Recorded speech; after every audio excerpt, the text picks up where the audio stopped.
नमस्कार. काल नसरापूर या ठिकाणी एक खूप दुर्दैवी आणि दुःखद घटना घडलेली आहे. यामध्ये एक अल्पवयीन 3.5 वर्षाची मुलीवर अत्याचार करण्यात आला आणि त्याची त्यामध्ये हत्या झाली.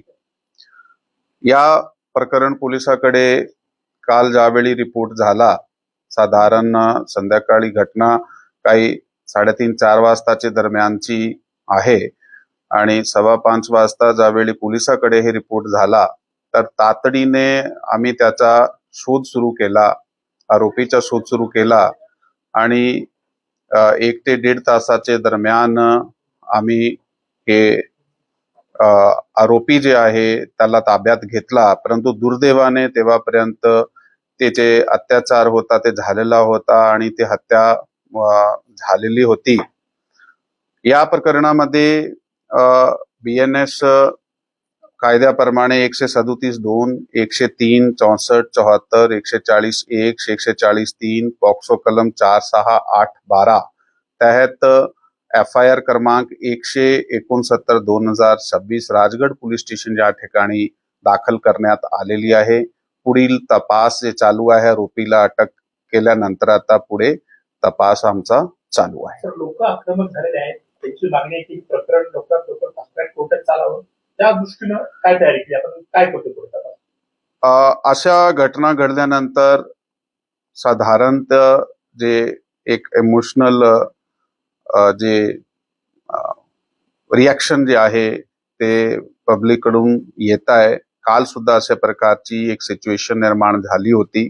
त्यामध्ये काही वेळापुरता लोक रस्त्याकडे आले होते. मग त्यांना समजून जाऊन सांगितलं गेलं आहे की आम्हीच तपास करणार आहे आणि ह्यामध्ये जे आरोपी होता त्याच्या बाबत काही कुठल्याही प्रकारची माहिती नव्हती.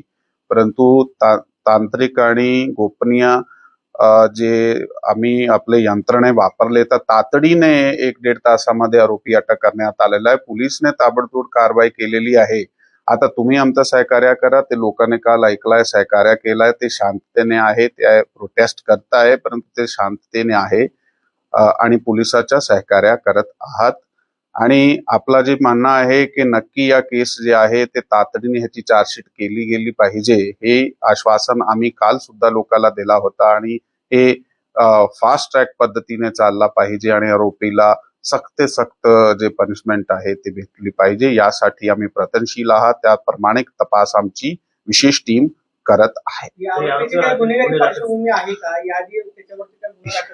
ह्या आरोपीचे विरुद्ध अगोदर अशाही प्रकारचे गुन्हे आहेत. ते 1998 मध्ये त्याच्या विरुद्ध एक विनयभंगाचा गुन्हा होता. त्याच्यानंतर 2015 मध्ये त्याच्या विरुद्ध एक विनयभंग आणि पॉक्सो गुन्हा होता, ज्यामध्ये पॉक्सो आणि विनयभंगाचे कलम होते. त्यातून त्याचा 2019 मध्ये केसमधून ॲक्विटल झालेला आहे आणि हा 65 वर्षाचा व्यक्ती आहे. त्याची प्रवृत्ती तशी आहे असं आमचे तपासामध्ये निष्पन्न झालेलं आहे.